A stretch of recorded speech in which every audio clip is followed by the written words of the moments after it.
up, book nerds? Welcome back to my channel. This is The Nerdy Narrative and my name is Leslie, and today I'm going to do a textual examination of The 10,000 Doors of January by Alex E. Haro.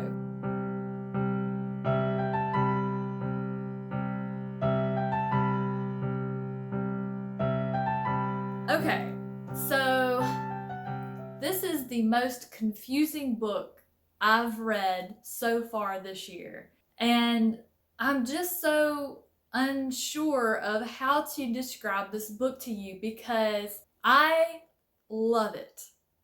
And I really believe that when I reread it, I'm gonna love it even more. That's how I kind of feel about this book, that the more I read it, the more I'll love it.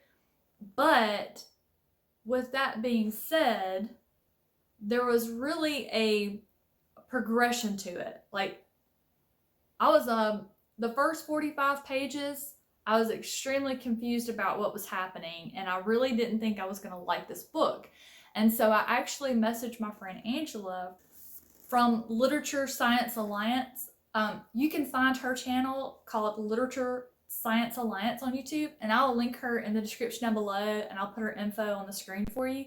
But I messaged her because I knew she was reading it as well. She had started it, I think, a day or two earlier than I had, and then turns out she had finished it by the time I messaged her. And I was like, hey, so what are your preliminary thoughts on this book? And she kind of mirrored mine, but she said that she did end up enjoying it.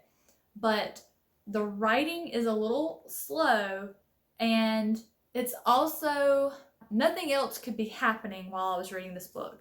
No music, nothing to distract me, because I really had to focus on what I was reading. So 45 pages in, I still wasn't sure what the plot was, what was happening, what was going on, where the story was going to go. So at 130 pages in, this book had its hooks deep up in me. I mean, at that point, I was all in because I thought I knew where it was going. 169, so at page 169, I was in love.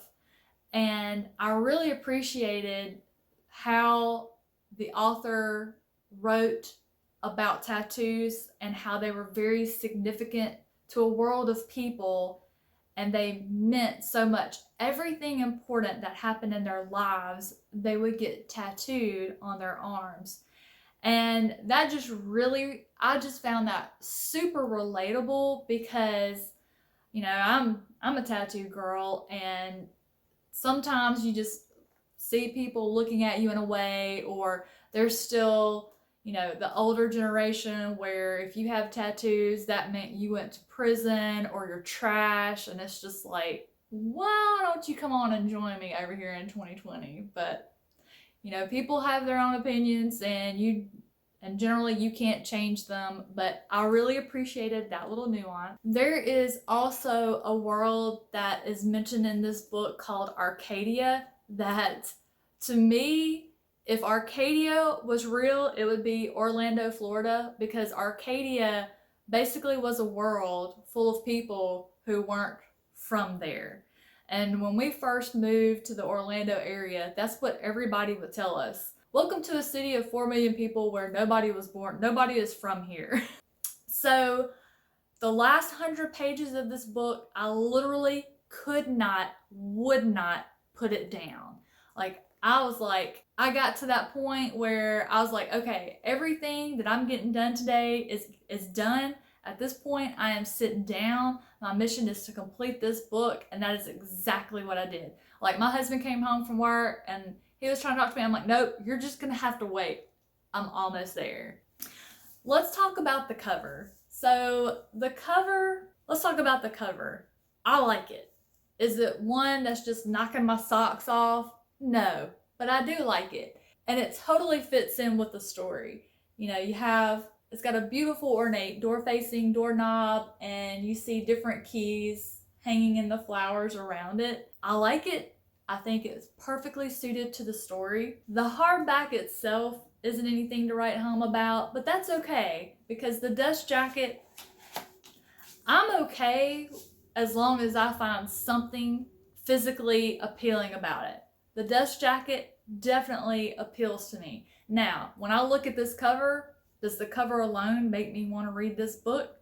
Nope, absolutely not. That's just me being honest. Let's read the blurb. When one enters a door, one must be brave enough to see the other side. In a sprawling mansion filled with peculiar treasures, January Scholar is a curiosity herself. As the ward of the wealthy Mr. Locke, she feels little different from the artifacts that decorate the halls, carefully maintained, largely ignored, and utterly out of place. Then she finds a strange book, a book that carries the scent of other worlds and tells a tale of secret doors, of love, adventure, and danger. Each page turn reveals impossible truths about the world, and January discovers a story increasingly entwined with her own. Looking at the cover alone is not going to draw me in. Reading the blurb, yeah, that definitely piqued my interest. So, how I came to hear about this book. When the BookTube SFF Awards were announced, the books that were in the running for the different categories, this book was listed in one of the categories that I wanted to vote in, so that's why I picked it up. So, I'm hugely into book porn. So my most favorite thing about this book are the pages. The pages aren't all cut even. It's like the unabridged versions. They're all different lengths. I love that. I think that 100% that characteristic fits in with this story. And you'll have to read it to find out why. This book is definitely going to be one that I reread again in the future because I 1000% think the second time I read this book, I'm going to enjoy it that much more. I'll be expecting the writing style at that point. So when I reread it, I'm not going to have that same confusion as before. I think when I reread it, I bet I'm going to find clues in that writing style that I didn't pick up the first time around. So I rated that book 4 stars on Goodreads, but would I just go out and recommend it to everybody I meet? I don't know. I don't want to recommend that book because you have to get pretty far in to get hooked, if you get hooked. And there's not a lot of people who are going to want to do that. You know, they may DNF it. And I just didn't because I powered through because I wanted to vote in that category for the BookTube SFF. But I'm so glad that I did because, like I said, I fell in love with this book over the course of the story. But the story is about January Scholar. She is a mixed child who is left in the care of a wealthy aristocrat. No, this isn't a Disney book. Aristocrat, Mr. Locke. And her father is employed by Mr. Locke, her father just travels unceasingly around the world collecting all these artifacts and treasures for Mr. Locke. So he is gone all the time. And so Mr. Locke cares for January. And this is a story about a very headstrong little girl who doesn't belong. She is a mixed child being raised in a rich white society, and she doesn't feel like she belongs. She feels like she's put on display by Mr. Locke along with all of his other treasures, and he is constantly trying to conform her to a certain way that he wants her to act. But this is a story of this little girl who discovers a door, and with that door opens up many, many worlds for her to grow and learn and explore. This doorway leads to her finding herself, who she truly is. And it is an amazing story with an it is an incredible journey of imagination. But once this book gets its claws into you, it will not let you go.